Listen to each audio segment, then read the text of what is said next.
dans cette belle émission du 6 février 2024. Nous sommes dans la chaîne Mwana Congo José Télévision 4x4. Devant vous, toujours comme d'habitude, votre serviteur José Matuvangwa, Mwana Manianga. De quoi est-ce que nous allons parler aujourd'hui? Je vous donne d'abord quelques titres parus ce matin du 6 février 2024. Une lourde perte en vies humaines et en matériel de guerre infligée au M23 par les FARDC et les Wazalendo. Encore une simple hypocrisie des États-Unis qui invite le Rwanda à sortir du sol de la RDC et à ne plus soutenir le M23. Une réunion de conseil de défense s'est passée hier le 5 février 2024 sous l'égide du président Félix Tshisekedi. De quoi est-ce qu'on a parlé dans ce journal, dans cette émission? Les joueurs de Léopard en marge des préparatifs du choc RDC Côte d'Ivoire, Chancel Bemba, Bakambu et les autres Léopards ont apporté leur soutien aux Congolais de l'Est en dénonçant les actes de violence à répétition. Une communauté internationale aphone et muette. Monsieur Jean-Pierre Bemba sera en réunion en cette journée du mardi 6 février 2024 avec les inspecteurs de la police ici à Kinshasa pour parler de la sécurité de la population congolaise, principalement de Kinshasa.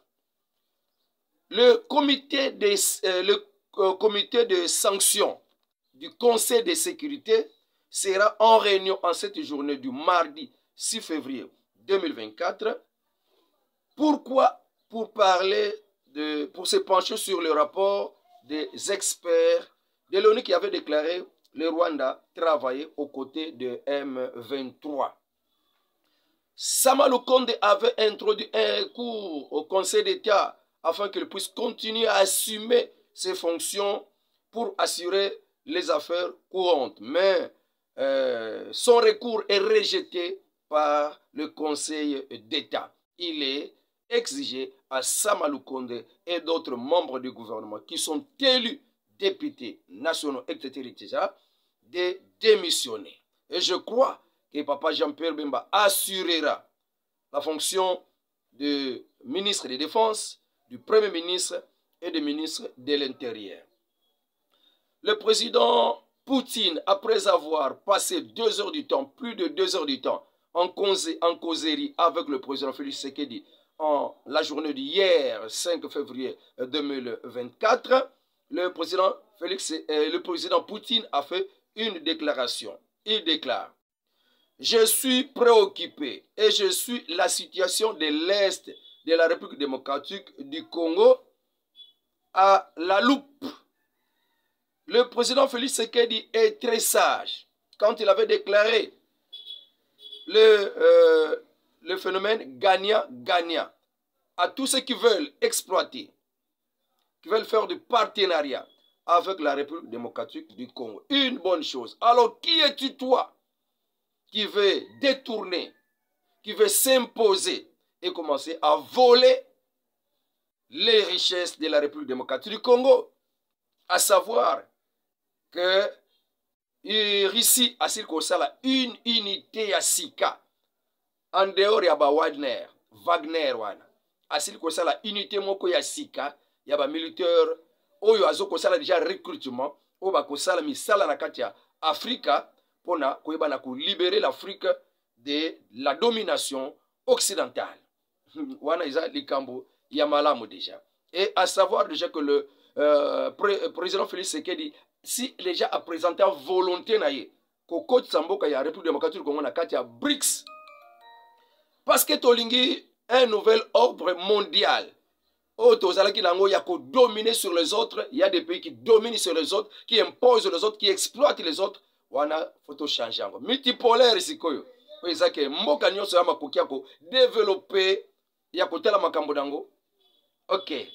toko tana na makambo ya bitumba ekoleka na kati ya mboka ya République démocratique du Congo moi quelques points otoko vandela nango nde yangwana guerre ezoleka na kati ya est de la République démocratique du Congo ilobi la pesi moi situation sécuritaire lelo eza pe kaka bonne nouvelle ezokoba seko koba bonne nouvelle à l'est de la République démocratique du Congo nde yango titre sonati encore une bonne nouvelle à l'est de la République démocratique du Congo.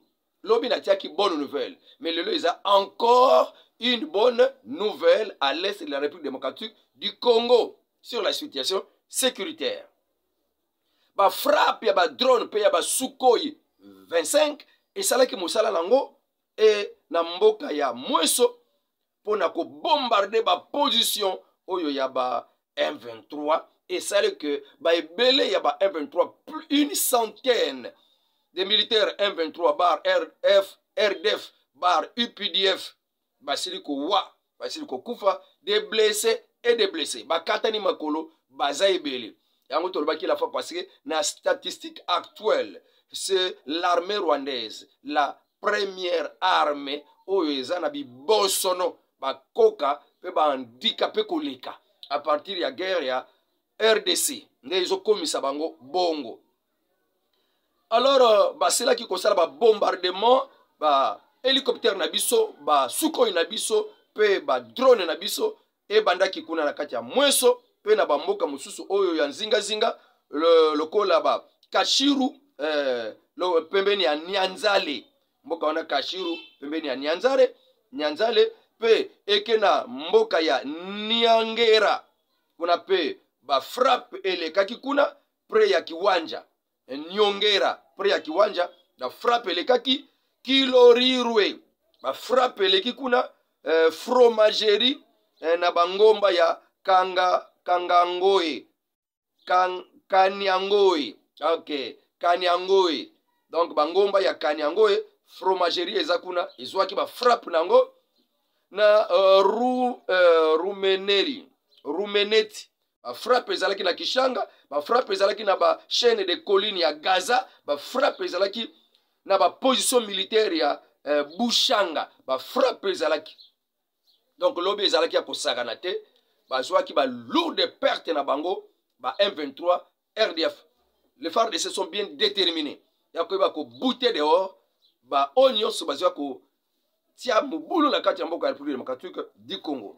En tout cas équipe ya ba mai oyo ya Kifuafua eutaki na Sud Kivu ekiti na kati ya Masisi pona koyeba kopesa renfort epa ya ba Wazalendo eloko tozoko sepela nango ba ndeko na Ituri bazoko vandela kaka ba Kodeko ba groupe belé kuna na Ituri bazo vandela na Buzoba or que tozana temps ya batu bakota pona kobundela mboka na bango bakota na groupe ba Wazalendo pona ko combattre les mauvais esprits ya ba M23 pe Kagame pe ba Ougandais baza contre ba Congolais ko bomba ba population congolaise jeto sengi pe Ituri ezwa ekota en danse bazwa batu na bango na kati ya ba groupe armé na bango bakota na kati ya groupe ba Wazalendo ozo sala musala na Nord Kivu pe na kati ya Masisi pona ko buter dehors les M23 au lieu de continuer ya kosala buzoba pona ko bomba bandeko na bino moko pona ba genda bino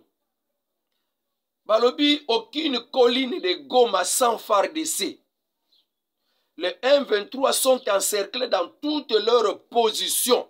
Boyoka biyoka yokate Goma kutu babwaka ki ba bombe bato bakufi président Zosela nini boyoka biyoka yokate ya ba réseaux sociaux. Papa Jean Pierre Bemba alendi saki bato. Aucune colline de Goma sans FARDC. Les M23 sont encerclés dans toutes leurs positions. Les FARDC viennent de renforcer leurs troupes en hommes et en armes. Et la stratégie est belle et soit mis à partir de la FARDC pour mettre en place pour contraindre l'activisme et la M23. Donc, mettons confiance dans la FARDC, mettons confiance dans la Wazalendo, mettons confiance dans le gouvernement congolais, mettons confiance dans le président de la République, les garants suprêmes, l'homme que Dieu a envoyé, Parce qu'il y a beaucoup de choses aux Mboka. Il y a la République démocratique du Congo, bah, projet diabolique qui y a occidentaux, mais ils ont bloqué, freiné, anéanti par le président Félix Tshisekedi qui dit non et qui dit non. Il faut être quelqu'un pour koyebana kosala makambo eza que réellement au bunda na ba grand ba lobby quand les États-Unis parlent yo ozoko ko intervenir pour na kenga na boyi biloko wana. En tout cas, il faut toyebake eza vraiment très compliqué. Un président africain qui dit non au dictat il y a ba occidentaux, il faut être dans les mains de Dieu. Merci beaucoup, merci beaucoup. Il faut être dans les mains de Dieu. Sima Yaba marche et Salamaki devant l'ambassade des États-Unis. Sima Yaba dénonciation nyonso baba joueur et naba média États-Unis lobby a sali déclaration. Azoko invité Paul Kagame de cesser de soutenir M23. Pe abima na mabele ya République démocratique du Congo. Lelo États-Unis à reconnaître. Ndenge ya rapport ya 12 experts. C'est pourquoi lelo réunion ezali na comité de sanctions ya conseil de sécurité pour batala makambo ya Congo, ya République démocratique du Congo, pe bayeba na ko tala lo lenge nini bako sanctionner Rwanda pe ba M23 conformément na demande ya président Félix Tshisekedi pour na kolobake na boy nanga dialogue tant que ba wana ba terroriste bako zalaka na mabele ya Congo, tant que oni ya ko sanctionnaka ba auteur ya ba crime ba violence zo salma na kata mboka ya République démocratique du Congo te. Biloko aboyi okobete la président Félix Tshisekedi ba boko te. Faut être ingrat. C'est pour cette raison États-Unis a sili kozwa décision wana afin que région ya Grand Lac ezwa kimia. Le gouvernement ya Biden s'est dit très résolu. Il y a qu'à travailler avec leurs partenaires na Katia Afrique, surtout en Afrique centrale, dans les pays de la région, pour mettre fin na Katia Makambo oyo ya ba escalade oyo ya ba violence eza na Katia RDC entre Rwanda na RDC. Oh yeah, Aza de cœur. Donc, gouvernement, il y a Biden et États-Unis, s'est dit vraiment très résolu, très préoccupé, donc très volontiers. Il y a qu'à travailler, naba partenaire nabango au bazar nakati ya sous-région Grand Lac, afin que basuki samakambo oyo ya bibitu mezo le kanakati ya mboka ya est de la République démocratique du Congo. États-Unis, Aza penza ya komi pesa, ya qu'à travailler ensemble. Ok. Nous avons fermement appelé tous les groupes armés non étatiques, y compris M23, de cesser des hostilités et de déposer les armes. Nous appelons à nouveau le Rwanda à cesser de soutenir le M23. Namalobakaka. Tozoyoka, sanctionné ne kuhuta na katia comité ya sanction ya conseil de sécurité au Bavandi Mokolalelo. États-Unis a immédiatement retirer ses forces armées a déclaré Ayebisi Rwanda a retiré directement la force na kati mabele ya Congo, car leur appui na ba M23 ezo sala que pour déstabiliser davantage la République démocratique du Congo. Les États-Unis soulignent depuis longtemps qu'il est primordial que tous les États respectent la souveraineté et l'intégrité territoriale de chacun. Okosi. Yonde mutoza sima Rwanda. Alors, suite à ba buzo ba wana nyonso, suite à tout ce qui se passe na kati ya Est, États-Unis asengi pona kosilisa makambo wana ya ba escalade, ya ba bitumba, ya kotomboka ya ba tension. États-Unis a sengi dialogue entre ba M23 na République démocratique du Congo. Et ça ndela kaka moko et kosilisa ba violence na Est pona États-Unis. Ndenga moko et Francine Muyumba, une Rwandaise en RDC ye pe alingi aloba alobi ke azokende nzela moko na makambo Frank Diongo ke mboka Congo mpona ebima na kati ya violence oyo gouvernement azosala eloko te. Il faut kaka dialogue esalama entre ba parti politique nyonso, ba homme politique nyonso, pe ba société civile basangana pona koluka dialogue ya sincère esalama na mboka République démocratique du Congo pour sauver le Congo, pour sauver le pays de Lumumba. Il est plus que temps de s'organiser et appeler les Congolais autour d'une même table. Wana Francine Muyumba la Rwandaise Mutazolo Babongo a quelque côté n'angela ya Frank Diongo vraiment l'a troublé, l'a ménopausé. Donc c'est une personne ménopausée politique autoko landate qui n'a rien à produire dans Katamboka Congo, qui ne veut que le pouvoir. Mais makambo na ye ekosi malangote kende na exil suka kuna wana tina te loko moka koloba na kata Congo te. Tu as vraiment cautionné la perte et la ruine de Congo pendant que ko sala bundoki buyokani na ba obazolinga ba baby sa Congo o sala ba complot ko buka ba effigie chef de l'état ko kata ba effigie chef de l'état o bimiso lo boloko o sumba makila Kagame a sumbiso makila na kata boloko président Félix Tshisekedi bimisio et aujourd'hui tu deviens ingrat o ko kufa kaka bongo ingratitude na nzamba ko futa ya. Le président Félix Tshisekedi s'oppose fermement aux États-Unis. Alors, pas question de négocier avec le M23, car pour Washington, solution moko kaka, négociation. Mais le président Félix Tshisekedi a boy naye négociation. Jean-Pierre Bemba, toyoki ke azo salisa, réunion na ba inspecteur ya la police. Parce que insécurité est qui ça. Ba police ba comme kosala makamo n'importe quoi. Ko kanga ba tubi kanga sans rien. Ko tembola na balabala akangi mutu. Ake ko vandise na kati ya société na ya la lycée butu moko lobi ba paraba ke de ko futa mbongo 50 000. Même o ba tambusa ka ba ya pa nani ba biloko na biso wana ya ba biloko la ba changu ba mwamba on appelle ça ba circonscription wana. Ba district. OK. Mais bazo kamba ba district complice bazwaka mwanda balumeya chaque souciat et ba souciat on ba tambola ka bikanga kanga parce que baza la contribution ko pesaka na chaque commandant ya district. C'est pourquoi même les polices ba komi bango moko si j'ai insécurité ba ko tambola na ba kununa pona soko zo mona ke il y a maintenant des gens ba un service mais salama oh ba mais armée bazo tambola neza ki na kimpese la police est complice.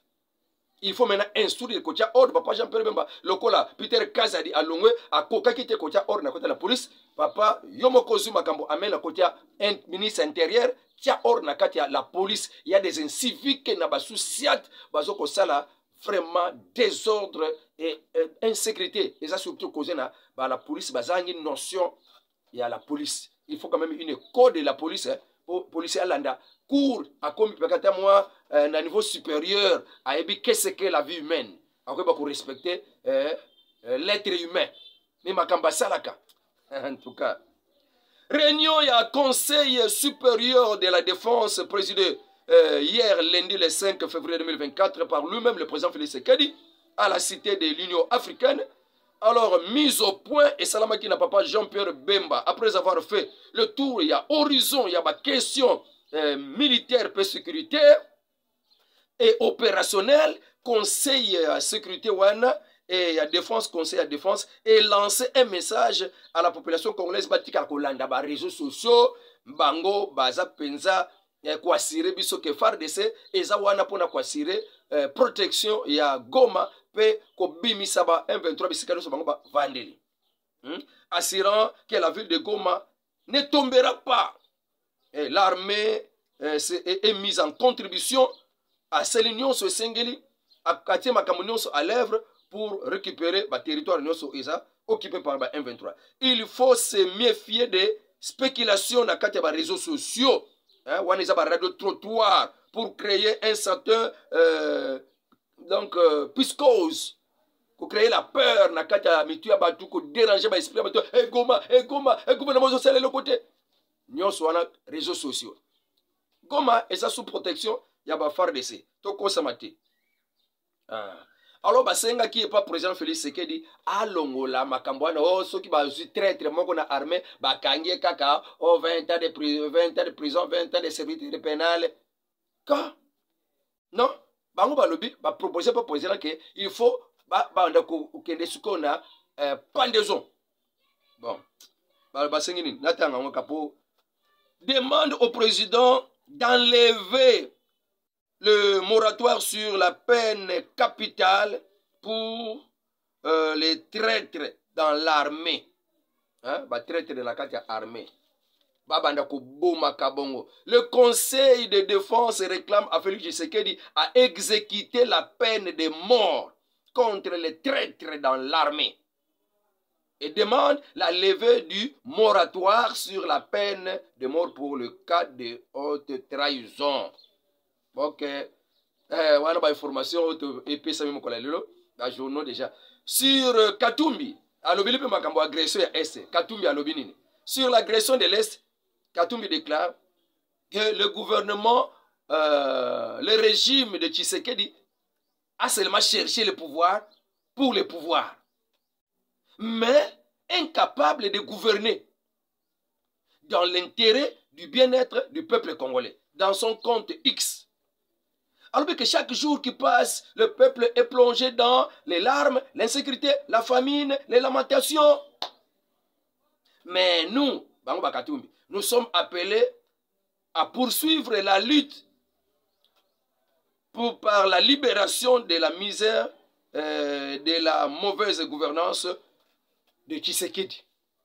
Ana Katumbi mutalobi que Tshisekedi a le côté ba voter ka pona ko voter ana souci mon côté pona misère ya peuple congolais yende mutu fallait aya pona ko yeba na côté mboka Congo na kati ya bien na kati esengo. Katumbi tala makambo na yo ya ba Zambien na ya ba juif ko tala makambo ba congolais te kipe yote tali yote tozala nzala etali nango Katumbi te parce que beaucoup de ozala kata gouverneur makambo bele ya mabe osala Kenzela lelo o ezake uti Katanga ekati Zambie ekati Zimbabwe ekati Afrique du Sud nzela chemin de fer wana ekota kama masango kuna nzela na biso priva on a train na biso zo kambongo parce que biloko bando uta kuna e bando ele na fleuve na biso eye Équateur eye Kinshasa eye Baketi na Matadi on a train na biso aso mbongo belé ye Katumbi mutaza makanisi ya kokata nzela oyo biloko ye la nzela ote po kende tina Matadi e kende ti to ye la nzela Matadi po kende kuna ya kati ifo nzela e kende kati na Zambie nzela e kende Zimbabwe e kota tina Afrique du Sud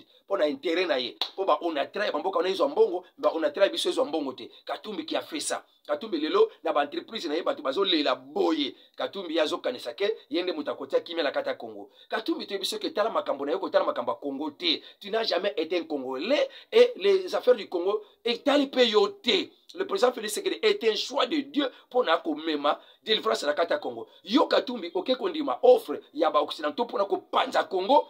Otikala jamais ko déclarer Rwanda comme agresseur. Otikala jamais ko lobake Kagame mutambo makabat. Otikala jamais ko lobake ba M23 bazo boma ba Congolais. Baza ba agresseur, baza bango bazo ba à la base ya misère à Congo. Mais yo zota la ke misère à Congo, ba tu baza incapable ya kotia kimia. Or que toi-même tu es derrière les M23. Katumbi est derrière le Rwanda. Katumbi est derrière les occidentaux pour na ko panza Congo. Aujourd'hui tu as quelle leçon à nous donner? Toi-même tu es sorcier des Congolais et tu veux parler du bonheur des Congolais. Imaginable. Imaginable. Katumbi kende na yo to un posa na yo te na kati ya Congo yo bino ba Frank Diongo bo kosami na ba occidentaux et beaucoup de généraux bozo kosama na ba occidentaux. Maintenant makambo faut changer, il faut peine de mort na mutunyo sa to sala ki traître et a oza la opposant oza na armée oza na opposition o monique au traité ki na ba M23 au traité ki na ba Kagame au traité na ba o bazo linga ba panza Congo peine de mort. OK. Toko mena bisina suka pona émission na bisa mkolelo situation sécuritaire pe moi ba journaux autolobele ebimi na mkolelo plus 243 89 92 51 866. Avec Dieu nous ferons des exploits. Au revoir et à la prochaine.